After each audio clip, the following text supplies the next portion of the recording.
Okey, kita bersambung semula. Kan? Betul ke? Kita bersambung semula. Kita bersambung semula untuk uh, perbincangan kita pada hari ini berkenaan dengan ekonomi. Tapi sebenarnya lebih kepada ekonomi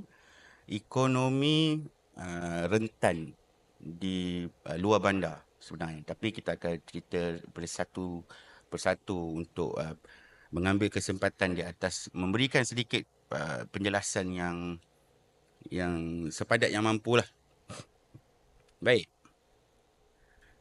Untuk segmen yang pertama adalah berkenaan dengan subsidi bersasar.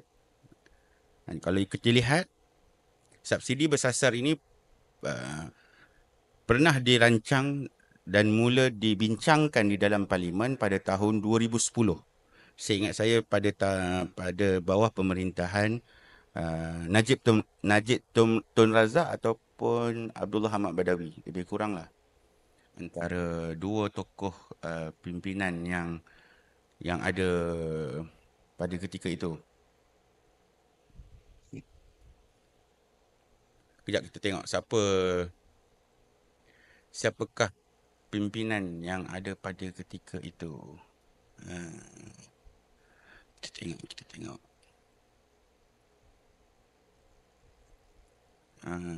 Okey, ada. Sejarah latar belakang awal-awal bagi perbincangan subsidi bersasar ini telah dibincangkan pada tahun 2010, betul lah. So, dia telah dibincangkan di bawah pemerintahan Datuk Seri Najib Tun Razak dengan memulakan langkah untuk merasionalisasikan subsidi itu dengan mengurangkan subsidi bahan api dan juga gula pada ketika itu. So, langkah ini bertujuan apa? Kerana apa? Kerana untuk kita melakukan penjimatan terhadap kita punya perbelanjaan negara yang pada ketika itu kita lihat terdapat keterisan yang berlaku di dalam proses pemberian subsidi tersebut. Daripada kita dapat melaksanakan subsidi bersasar tersebut, apa yang menguntungkan semula kepada negara adalah kita dapat mengurangkan sedikit defisit fiskal. Defisit fiskal maknanya kita dapat mengurangkanlah defisit fiskal tu dengan meningkatkan kecekapan ekonomi negara. So bila kita dapat mengurangkan defisit fiskal, automatik dia akan menjadikan dia meningkatkan kecekapan terhadap ekonomi pentadbiran negara itulah. So dia tidak berhenti di situ. Daripada tahun 2010 kemudian dia dibawa pada tahun 2014. Kerajaan menghapuskan subsidi untuk semua bahan api termasuk RON 95 dan diesel, menggantikan dengan mekanisme apungan terurus yang membolehkan harga bahan api disesuaikan mengikut harga pasaran global. Saya rasa kalau tak seingat saya ada dulu pernah dibuat pada ketika itu pemansuhan itu dengan dia membayar balik semula di dalam kita punya akaun ke dalam kad pengenalan kalau tak silap lah. Tapi dia tak diteruskan dia tidak berlanjutan lah. Dia mungkin dia trial pada ketika itu.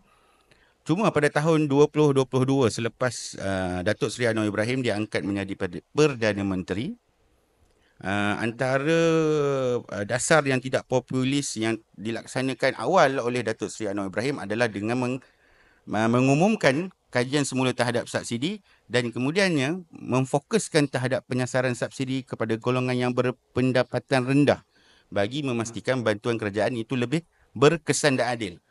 So bila dia membawa satu penjelasan kepada lebih berkesan dan adil, maka nampak daripada pelaksanaan terhadap subsidi bersasar itu nampak lebih terfokus. So pada 10 Jun 2024, dasar tidak populis ini telah diumumkan. Pada ketika itu seingat saya tengah berlaku PRK di Pulau Pinang. Di Sungai di Sungai Bakau tak silap. Sungai Bakau. So kerajaan melaksanakan penyasaran subsidi itu tanpa memberikan sebarang tempoh dan mengumumkan sedemikian secara mengejut. So sistem ini dibuat melalui Sistem Kawalan Diesel Subsidi SKDS dengan program Budi Madani. So daripada Budi Madani itu, setiap pemilik kenderaan boleh membuat permohonan di dalam Budi Madani bagi mendapatkan semula subsidi yang diberikan secara bersasar itu kepada setiap pemilik kereta yang ada.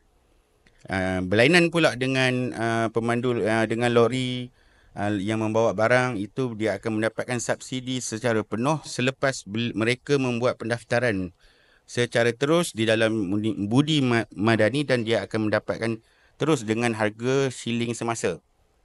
Itu salah satu daripada langkah lah.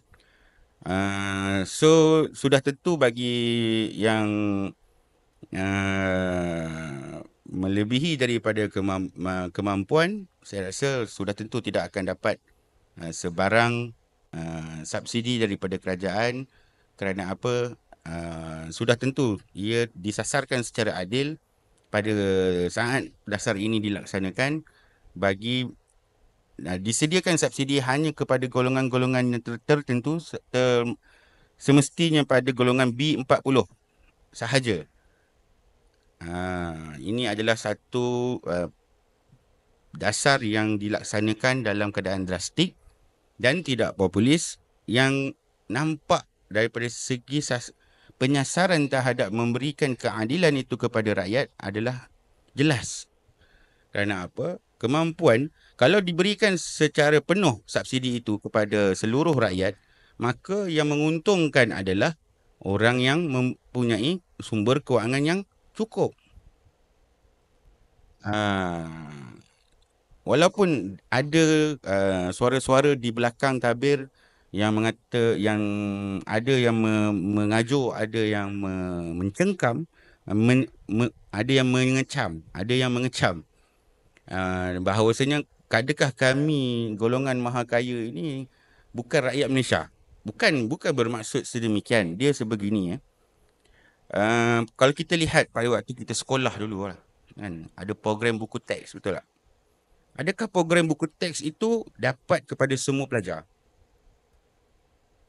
Program buku teks di sewaktu saya sekolah dulu tidak dapat pada semua pelajar. Dia tak dapat kat semua orang dapat. Hanya golongan-golongan tertentu, gaji mak ayah bawah daripada sekian akan dapat bantuan buku teks. Akan tetapi bagi gaji mak ayah yang melebihi daripada nilai yang tertentu pada ketika itu, dia tak dapat. So dia kena beli. Mungkinlah pada saat saya bersekolah dulu, untuk menjumpai mak dan ayah di sekolah saya dulu yang mempunyai pendapatan yang melebihi daripada paras yang ditetapkan pada ketika itu, mungkin susah nak jumpa. Tapi sebabkan dasar itu masih lagi dikekalkan sehingga kini, so bayangkanlah pada hari ini untuk mendapat mencecah gaji suami dan isteri dan untuk satu rumah, lebih dari untuk di bawah 5,000 ataupun atas, itu sudah ramai tokoh-tokohnya pada ketika ini. So apakah impak daripada penyasaran subsidi ni? So orang asyik banyak menemblak sahaja. Dia kata, oh kenapa ni kenapa itu, apalah ini. Sebenarnya yang saya nampak adalah kebanyakan yang merengek ini adalah yang mereka yang tidak mahu berubah daripada satu kehidupan yang dah biasa kepada satu kehidupan yang baru. Itu saja. Sebab apa? Sekiranya kamu memiliki apa syarat-syarat yang dah ditetapkan untuk kamu mendapatkan semula hak kelayakan subsidi tersebut, so kamu apply lah. So tak ada masalah, apply. Akan tetapi bagi yang mereka yang membeli kereta yang bukan nama milik mereka, so itu ada masalah sikit. So sebenarnya ada lagi maksud-maksud lain yang saya nampak. Ada yang kerajaan sedang mahu didik terhadap rakyat Malaysia daripada segi penyasaran subsidi ini. Kerana apa? Dia adalah kerana baik. Kalau saya ulas nanti dia akan jadi panjang. Dia akan jadi cerita pasal sosiologi, humanism.